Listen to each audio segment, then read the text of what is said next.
आइए स्टूडेंट्स, इस पार्ट में हम बात करते हैं डेटर सिस्टम के अंदर डिपेंडेंट ब्रांच के केस में कैसे अकाउंट्स प्रिपेयर करना है। सबसे पहले ऊपर लिखेंगे हेडिंग में in the books of Mumbai head office Delhi branch account. जहां पर हेड ऑफिस है वो लिखेंगे और उसके बाद जिस ब्रांच का नाम है वो भी लिखेंगे। ये एक नॉमिनल अकाउंट होता है और साथ में डेबिट क्रेडिट या नॉमिनल अकाउंट नहीं लिखेंगे, बताने के लिए है। डेबिट क्रेडिट लिखेंगे तो जो फॉर्मेट है पर्टिकुलर अमाउंट। उसके बाद इसकी एक ओपनिंग एंट्रीज होती है कि जितनी एसेट्स ब्रांच के पास है उनका सबका ओपनिंग बैलेंस। जैसे स्टॉक, ये आईपी का मतलब है इनवॉइस प्राइस पर है, इसकी भी एक एडजस्टमेंट होगी, अभी बताते हैं। या ब्रांच के पास जितने BR, debtor, plant, machinery, petty cash, prepaid कोई एक्सपेंस है, प्लस फर्नीचर भी हो सकता है, कोई और एसेट्स भी हो सकती है, फर्नीचर भी हो सकता है, तो वो भी सारा का सारा यहां प्लस हो जाएगा। फिक्स एसेट्स और भी हो सकते हैं, तो उसमें से एक ये ले रखी है प्लांट एंड मशीनरी की। तो कोई भी जो भी एसेट है और ब्रांच के पास, वो सारी की सारी ओपनिंग बैलेंस आएगा और उन सबका टोटल यहां करके ऐसे यहां प्लस हो जाएगा।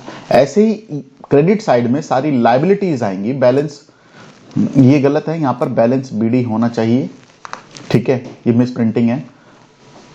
और उसके बाद क्रेडिटर का जो ओपनिंग बैलेंस, बिल्स पेबल का ओपनिंग बैलेंस, दोनों का प्लस करके यहां पर। उसके बाद गुड्स सेंट टू ब्रांच, ये वो गुड्स हैं जो हेड ऑफिस ने ब्रांच को भेजी हैं। वो सारी की सारी, जैसे हम परचेज या फाइनल अकाउंट में, ट्रेडिंग अकाउंट में परचेज करते थे, ये परचेज तो कोई करेगा नहीं, डिपेंडेंट ब्रांच। तो goods sent to branch, invoice price का मतलब ये है, और यहां पे भी इनवॉइस प्राइस स्टॉक में मतलब ये कि इनकी लोडिंग या प्रॉफिट का जो पोर्शन है वो माइनस होगा। जैसे जितना भी portion, for example stock invoice price पे यहां 1000 रुपए है और प्रॉफिट जो है वो कॉस्ट का 25% है, यानी 1/4 ऑन कॉस्ट तो 1/5 ऑन सेल्स। ये सेलिंग प्राइस है, इसका 1/5 200 रुपीज यहां पर लोडिंग के नाम से, स्टॉक रिजर्व के नाम से कैंसिल हो जाएगा। ये है इसकी लोडिंग स्टॉक रिजर्व के नाम से। और अगर ऐसे ही गुड्स सेंट टू ब्रांच है तो उस goods sent to branch, for example कि वो 1 लाख रुपीज की है, हेड ऑफिस ने 1 लाख रुपए की गुड्स ब्रांच को भेजी है, तो उसकी भी लोडिंग ये इनवॉइस प्राइस पर है। इनवॉइस का मतलब 1/5, इसका 1/5 होता है 20,000, वो भी माइनस हो जाएगा यहां इसके नाम से, गुड्स सेंट टू ब्रांच। अगर इसके बाद, ये तो वो गुड्स है जो हेड ऑफिस ने ब्रांच को सेंड किए हैं, ठीक है। अगर कोई गुड्स, जैसे परचेज रिटर्न होती थी, ऐसे sale purchase return, sales return, ऐसे ही कुछ गुड्स रिटर्न भी आ जाती हैं। ये वो रिटर्न है जो ब्रांच ने हेड ऑफिस को गुड्स को रिटर्न करी है। फॉर एग्जांपल इसने 10,000 की रिटर्न कर दी, तो इसकी लोडिंग भी यहां पर कैंसिल हो जाएगी। 10,000 का 20% होता है 2,000, जो रिटर्न यहां पे माइनस हो रही है। उसके बाद जितने एक्सपेंस हेड ऑफिस ने पे किए हैं, ब्रांच के कोई भी एक्सपेंस जो हेड ऑफिस पे करता है, चाहे वो सैलरी हो, रेंट हो, इलेक्ट्रिसिटी हो, कोई पेटी कैश भेजा, वो सारे के सारे एक्सपेंस यहां पर आएंगे। यहां पर इनका टोटल आ जाएगा, फॉर एग्जांपल ये। ऐसे ही जब एक्सपेंस पे कर दिए तो यहां पर सेल्स ना दिखा करके ब्रांच के अकाउंट में हेड ऑफिस जो डालेगा वो कैश डालेगा, कैश या बैंक रेमिटेंस के नाम से। जितनी कैश सेल हुई है वो आई है, plus cash collection from debtor, जितना डेटर से आया उनका टोटल आ जाएगा यहां पर। जितना ये वो कैश है जो ब्रांच ने सेंड किया है हेड ऑफिस को। उसके बाद क्लोजिंग एंट्री हो जाएगी। क्लोजिंग एंट्री में जितनी भी एसेट ये थी उनका स्टॉक जो बचा हुआ है, BR, debtor, plant, machinery, petty cash, prepaid expenses, कोई फर्नीचर भी हो सकता है क्लोजिंग में, अगर ओपनिंग में है तो फर्नीचर भी हो सकता है उसको भी यहां ऐड कर देंगे, उसको भी यहां ऐड करके टोटल आ जाएगा। जो इसकी लोडिंग है वो यहां पर कैंसिल हो जाएगी। फॉर एग्जांपल कि हमारे पास क्लोजिंग स्टॉक 100 रुपीज का ही बचता है, तो स्टॉक रिजर्व के नाम से 20 रुपीज आ जाएगा। इन सब को क्लोज करने के लिए जो ज्यादा जोन सी हायर साइड होगी उसका पहले प्लस करेंगे। फॉर एग्जांपल कि अगर क्रेडिट साइड ज्यादा है तो डेबिट साइड माइनस करके हमारे पास आ जाएगा नेट प्रॉफिट, और अगर डेबिट साइड ज्यादा है तो क्रेडिट माइनस करके नेट लॉस आ जाएगा। नेट प्रॉफिट या लॉस में से एक ही चीज होगी। फर्दर इसमें क्या होता है, एक एडजस्टमेंट और बढ़ जाती है। एक एडजस्टमेंट तब बढ़ जाएगी अगर ब्रांच अपने लिए कोई फर्नीचर परचेज कर लेता है। अगर ब्रांच ने कोई फर्नीचर अपने लिए परचेज किया है, या मान लो कोई प्लांट एंड मशीनरी परचेज करी है, मैं इसी का एग्जांपल लेता हूं, तो उतने रुपए से प्लांट एंड मशीनरी की वैल्यू इंक्रीज हो जाएगी। या मान लो कि ओपनिंग में फर्नीचर नहीं था, ब्रांच ने, इंक्रीज हो जाएगी। फर्नीचर नहीं था लेकिन अब ब्रांच ने कोई फर्नीचर परचेज कर लिया, तो हम यहां पर लिखेंगे फर्नीचर फॉर मतलब 1000 रुपीज। और उस 1000 की दो एडजस्टमेंट हो सकती हैं, या तो कैश रिड्यूस हो जाएगा 1000 रुपए से कि उसको पे कर दिया, अगर कैश में लिया है तो ब्रांच के पास कैश कम बचा, रिड्यूस हो जाएगा। और नहीं तो क्या होगा, यहां पे लायबिलिटी, क्रेडिटर का अमाउंट या लायबिलिटी इंक्रीज हो जाएगी, जो भी उसमें नाम दिया है। मान लो राम एंड सन्स से परचेज किया है तो लायबिलिटी में राम एंड सन्स आ जाएगा, कितने से, 1000 से। तो फर्नीचर परचेज किया तो दो ही सिचुएशन होगी, कैश में लिया है या क्रेडिट में लिया है। अगर कैश में लिया है तो रेमिटेंस रिड्यूस कर जाएगा, और अगर क्रेडिट में लिया है तो हमारी लायबिलिटी इंक्रीज कर जाएगी। और ऐसे ही एक चीज और हो सकती है कि हमने, जैसे ब्रांच ने परचेज कर दिया, लेकिन एक चीज और भी हो सकती है कि उन्होंने एक एसेट, पुरानी एसेट थी जो, वो सोल्ड कर दी। पुरानी एसेट थी, ओल्ड कोई फिक्स एसेट सोल्ड कर दी गई। फॉर एग्जांपल ये प्लांट एंड मशीनरी थी 10,000 की, और इसका कोई पार्ट था, ये दो पार्ट में थी, 5-5 हजार रुपए की, 5,000 की। तो 5,000 का एक पार्ट इसने सेल कर दिया। तो 5,000 का पार्ट 5,000 में फॉर एग्जांपल सेल किया है, या 4,000 में किया है, तो जितने में सेल किया, जितना कैश आया उतने से कैश इंक्रीज कर जाएगा, कैश इंक्रीज कर जाएगा। अगर सेल की है तो दो पोर्शन हो सकते हैं, कोई फिक्स एसेट्स को या तो कैश में सेल की है या क्रेडिट में करी है। अगर कैश में किया तो उतने से रेमिटेंस इंक्रीज कर जाएगा, और अगर क्रेडिट में सेल की है तो उतने से हमारे डेटर जो है वो इंक्रीज हो जाएंगे। यहां पर हो सकता है कोई भी डेटर जिसने परचेज की हो उसके नाम से हम उसको डेटर बना लेंगे। ठीक है, ये होता है। इसमें फिर प्रॉफिट या लॉस निकाल लेते हैं। ठीक है, उसके बाद अब इसमें अगर हम देखें तो तीन चीजें हमारे पास डेटर अकाउंट से आती हैं। तीन ट्रांजैक्शन हम यहां डेटर अकाउंट से ट्रांसफर करते हैं। नंबर वन एक तो ओपनिंग बैलेंस ऑफ डेटर, ये रहा ओपनिंग बैलेंस ऑफ डेटर, एक क्लोजिंग बैलेंस ऑफ डेटर, और एक cash collection from the debtor. तो क्वेश्चन में हो सकता है इन तीन चीजों में से कोई एक चीज मिसिंग हो, उसके लिए हमें डेटर अकाउंट बनाने की जरूरत पड़ती है। डेटर अकाउंट का ये नॉर्मल डेटर अकाउंट है, जैसे बनता आता है कि ये बैलेंस बीडी है, जितने के डेटर हैं, उसके बाद क्रेडिट सेल है, उसके बाद कोई बीआर डिसऑनर्ड हो गया तो वो यहां आ जाएगा, कैश या bank collection from debtor credit में, रिटर्न बाय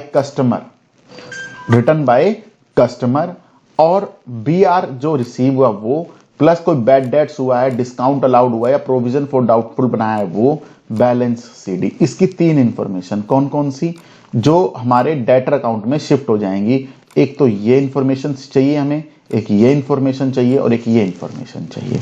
इसलिए हमें डेटर अकाउंट के बनाने की जरूरत पड़ती है।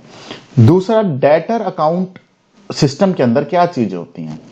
देखिए, डेटर अकाउंट सिस्टम के अंदर जो हेड ऑफिस होता है हर ब्रांच का एक सेपरेट अकाउंट बनाता है, separate account for every branch. जैसे कालका जी में कोई ब्रांच है, लाजपत नगर में, रोहिणी में, कलकत्ता, मुंबई ब्रांच, चंडीगढ़, हरियाणा, तो जहां भी है, और जो ब्रांच के एक्सपेंस होते हैं वो सारे हेड ऑफिस पे करता है। ब्रांच के एक्सपेंसेस जो पेड बाय ब्रांच होते हैं उनके लिए एक पेटी कैश मेंटेन की जाती है, और वो पेटी कैश के एक्सपेंस को वहां से मीट किया जाता है। दूसरा, कोई फिक्स एसेट से मैं बता चुका हूं कि अगर फिक्स एसेट परचेज करी है, लाइक फर्नीचर है, मशीन है, कोई परचेज करी है, तो एट द एंड में क्या होगा, या एसेट इंक्रीज कर जाएगी और उसके दो इफेक्ट होंगे। अगर कैश में परचेज की है तो रेमिटेंस रिड्यूस करेगा, और क्रेडिट में परचेज की है तो लायबिलिटी या क्रेडिटर इंक्रीज कर जाएंगे। ऐसे अगर सेल की है तो कोई ओल्ड मशीनरी है, कोई फर्नीचर है, मशीन है, कोई एसेट है, सेल करी है तो एसेट डिक्रीज हो जाएगी एट द एंड, और इंक्रीज कर देंगे रेमिटेंस अगर हमने वो कैश में सेल करी है, और अगर क्रेडिट में सेल करी है तो उतने के डेटर हम इंक्रीज कर देंगे। नेक्स्ट आता है डेप्रीशिएशन होता है फिक्स्ड एसेट का। ये कभी भी उस अकाउंट में शो नहीं होता है, ये ब्रांच अकाउंट में देख लीजिए, ये ऑटोमेटिकली एडजस्ट होता चलता है।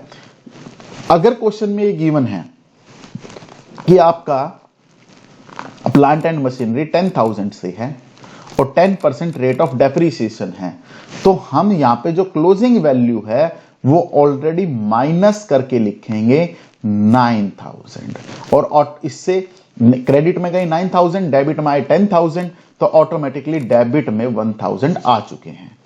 एक बात, उसके बाद आता है कि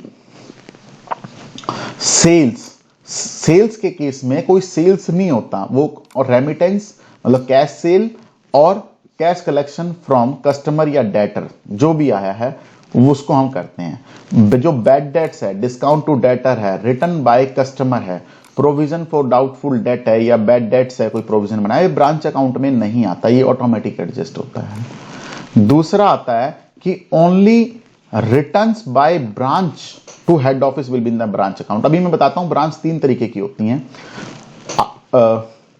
गुड्स सेंड टू ब्रांच, देखिए एक वर्ड होता है एग्जाम में मिल सकता है कि goods send to branch. Goods send to branch को दो पार्ट्स में डिवाइड किया जा सकता है।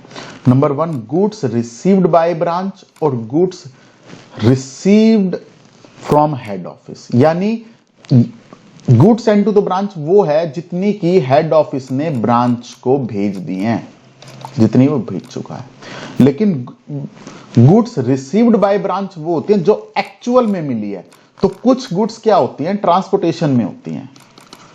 ट्रांसपोर्टेशन में फॉर एग्जांपल अभी 28 मार्च को 2022 को कोई गुड्स भेजता है, कोई हेड ऑफिस गुड्स भेज देता है, तो वो रिकॉर्ड हो जाएगी कि गुड्स सेंड टू ब्रांच। लेकिन वो मिलती कब है, 2 अप्रैल 2022 को, और बुक्स क्लोज हो जाते हैं 31 मार्च 2022 को। तो उसको क्या करेंगे, जो बीट ट्रांसपोर्टेशन में है, जो ट्रांसपोर्टेशन में है उसको बोलते हैं गुड्स इन ट्रांजिट। तो टोटल क्या होता है, goods send to branch total amount होता है, और गुड्स रिसीव्ड बाय ब्रांच, या इसको ऐसे बोला जा सकता है goods received from head office plus में गुड्स इन ट्रांजिट। इसकी भी लोडिंग कैंसिल होती है।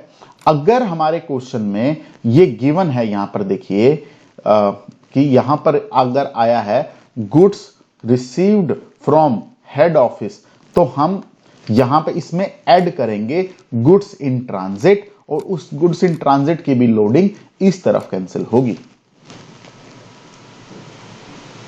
और ये टोटल है, प्लस गुड्स इन ट्रांजिट जो है वो क्लोजिंग स्टॉक का पार्ट बनेगा, और इसकी फिर इस गुड्स की लोडिंग यहां पर कैंसिल होगी, क्योंकि अगर वो गुड्स आएगा तो ईयर के एंड में क्लोजिंग का ही पार्ट बनेगा और गुड्स इन ट्रांजिट यहां पर ऐड होगी, और इसकी पूरे टोटल की लोडिंग इस साइड माइनस कर दी जाएगी स्टॉक रिजर्व के नाम से।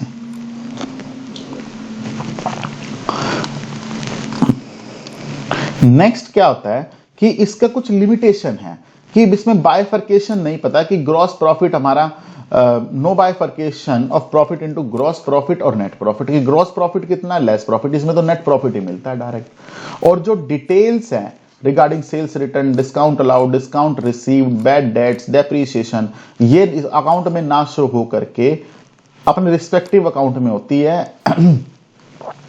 ये ब्रांच अकाउंट से ऑटोमेटिकली ही रिड्यूस होता है, क्योंकि रिड्यूस्ड वैल्यू जो होती है, क्लोजिंग बैलेंस ब्रांच अकाउंटिंग में आता है, और इसमें स्टॉक के ऊपर कोई कंट्रोल नहीं होता है, नॉर्मल लॉस और एबनॉर्मल लॉस का नहीं पता लगता है। ये जो प्रॉब्लम है नॉर्मल लॉस और एबनॉर्मल लॉस की, ग्रॉस प्रॉफिट और नेट प्रॉफिट की, इससे हम नेक्स्ट सिस्टम डिस्कस करेंगे, stock and debtor system.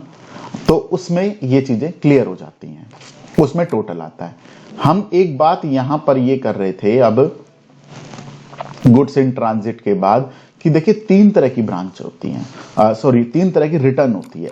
Number 1 return वो होती है जो ब्रांच ने किसको दी है, हेड ऑफिस को, तो ये आती है ब्रांच अकाउंट में, ठीक है। सेकंड वो रिटर्न होती है जो कस्टमर ने दी है किसको, ब्रांच को, तो वो जाती है डेटर अकाउंट में। अगर कोई ऐसी सिचुएशन है जिसमें कस्टमर ही डायरेक्ट हेड ऑफिस को दे रहा है, तो उस केस में हम दोनों अकाउंट में एंट्री करेंगे, ब्रांच में भी करेंगे एंड डेटर में भी करेंगे, डेटर्स में भी करेंगे, क्योंकि इसमें यह ट्रीट किया जाएगा कि कस्टमर ने ब्रांच को दी और ब्रांच ने हेड ऑफिस को दी। अकाउंटिंग ट्रीटमेंट ये होगा। मैं एक बार फिर रिपीट करता हूं, अगर ब्रांच हेड ऑफिस को देता है तो ब्रांच अकाउंट में जाएगी, कस्टमर ब्रांच को देता है तो डेटर अकाउंट में जाएगी, कस्टमर डायरेक्टली हेड ऑफिस को दे देता है तो branch account and debtor account दोनों में ही आएगी, जो हमने इसकी डिस्कस की है। अब इसमें जो हमने लिमिटेशन डिस्कस की थी, देखिए आप इसको इस फॉर्मेट में दोबारा देख सकते हैं कि कहीं पर भी हमने discount allowed, bad debts, depreciation, हमने इसको कहीं शो नहीं किया है डेटर सिस्टम के अंदर। सिर्फ रिड्यूस्ड अमाउंट, क्लोजिंग बैलेंस हम यहाँ पे सबके एक्सपेंस लिख रहे हैं। और इसमें एक चीज और होती है, ये पेटी कैश जो अमाउंट होता है ये तो होता है ओपनिंग बैलेंस, ये होता है क्लोजिंग बैलेंस। तो इसमें ये वो पेटी कैश आता है जो कि हेड ऑफिस ने ब्रांच को दिया है, हेड ऑफिस ने ब्रांच को दिया है। वो कैसे, देखिए इसमें ये भी एक ऑटोमेटिक ट्रांजैक्शन होती है, जो फॉर एग्जांपल कि अगर ब्रांच के पास पेटी कैश में 100 रुपीज अवेलेबल है तो उसने 100 लिख दिया यहां पर। अब हेड ऑफिस ने सेंड किए 1000 रुपीज तो 1000 आ गए, यानी डेबिट में 1000 आ गया, टोटल अवेलेबल हो गया 1100 ब्रांच के पास। अब ब्रांच के पास जो हम यहां लिखेंगे 200 रुपए कि 200 रुपए का सीडी बचा हुआ है, तो यानी एक्सपेंस कितने का हो गया, 900 का। तो 900 का यहां पे जो एक्सपेंस होता है वो इनडायरेक्टली आता है एक्सपेंस। डेबिट में वो सारा पैसा जो अवेलेबल था, क्रेडिट में वो जो बच गया, यानी डेबिट में इनडायरेक्टली वो आ गया जो एक्सपेंस हुआ था। और अगर आपको याद हो पीएनएल अकाउंट जब हम बनाते थे प्रॉफिट एंड लॉस अकाउंट में, तो हम यहां एक्सपेंस लिखते थे। तो यहां पे एक्सपेंस ना लिख करके जितना हमारे पास पहले से पड़ा हुआ है वो, प्लस जितना हेड ऑफिस ने ब्रांच को सेंड किया है पेटी कैश वो, तो ये हो जाता है टोटल अवेलेबल अमाउंट, और उसमें से जो बैलेंस बच गया उसको माइनस किया तो हमारा एक्सपेंस आ गया 900। Thank you very much.